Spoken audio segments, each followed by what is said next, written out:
ഉപരാഷ്ട്രപതി തെരഞ്ഞെടുപ്പ്. India സഖ്യത്തിൽ vote ചോർച്ച. അട്ടിമറി സാധ്യതകൾ ഒന്നും തന്നെ ഇല്ലാതിരുന്ന ഉപരാഷ്ട്രപതി തെരഞ്ഞെടുപ്പിൽ പ്രതീക്ഷിച്ചതുപോലെ രാജ്യത്തിന്റെ 15ാം ഉപരാഷ്ട്രപതിയായി NDAയുടെ സ്ഥാനാർത്ഥി CP രാധാകൃഷ്ണൻ തന്നെ തെരഞ്ഞെടുക്കപ്പെട്ടു. എന്നാൽ ഇന്ത്യ സഖ്യത്തിന് ലഭിക്കേണ്ടിയിരുന്ന 22 വോട്ടുകൾ കുറഞ്ഞതാണ് ഇപ്പോൾ ചർച്ചയാകുന്നത്.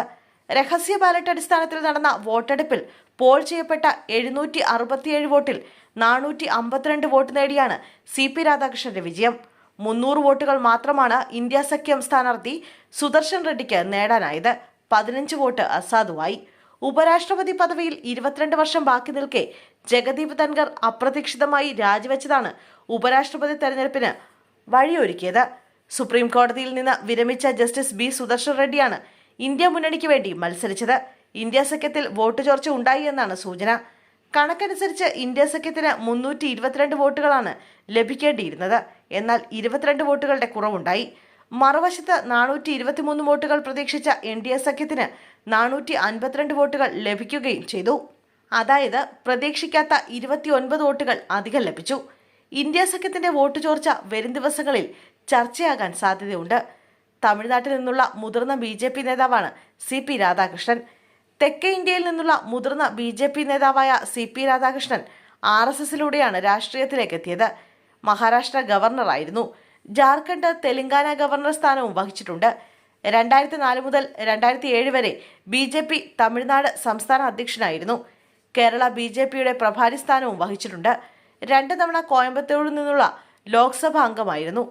1957 ഒക്ടോബർ 20 തമിഴ്നാട്ടിലെ തിരുപ്പൂരിൽ ജനിച്ച ചന്ദ്രപുരം പൊന്നസ്വാമി രാധാകൃഷ്ണൻ RSS അംഗമായാണ് പൊതുജീവിതം ആരംഭിച്ചത്. തമിഴ്നാട്ടിലെ തൂത്തുക്കുടിയിലുള്ള VO ചിദംബരം കോളേജിൽ നിന്ന് ബിസിനസ് അഡ്മിനിസ്ട്രേഷനിൽ ബിരുദം നേടി. 17ാം വയസ്സിൽ തന്നെ ഭാരതീയ ജനസംഘത്തിലും RSSലും അദ്ദേഹം സജീവമായി.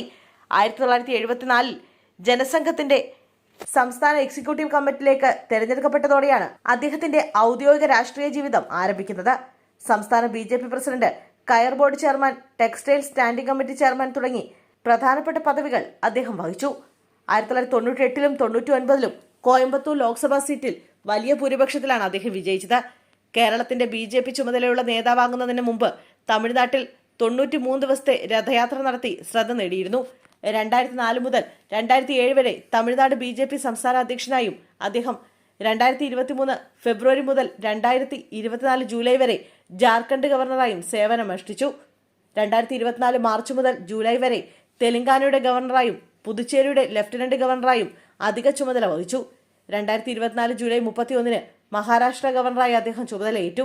ഏകദേശം 4 പതിറ്റാണ്ടിലേറെയുള്ള രാഷ്ട്രീയ ജീവിതമുള്ള അദ്ദേഹത്തെ തമിഴ്നാട്ടിൽ വലിയ വേരുകളിലുള്ള പരിചയസമ്പന്നനായ BJP നേതാവായിട്ടാണ് കണക്കാക്കപ്പെടുന്നത്.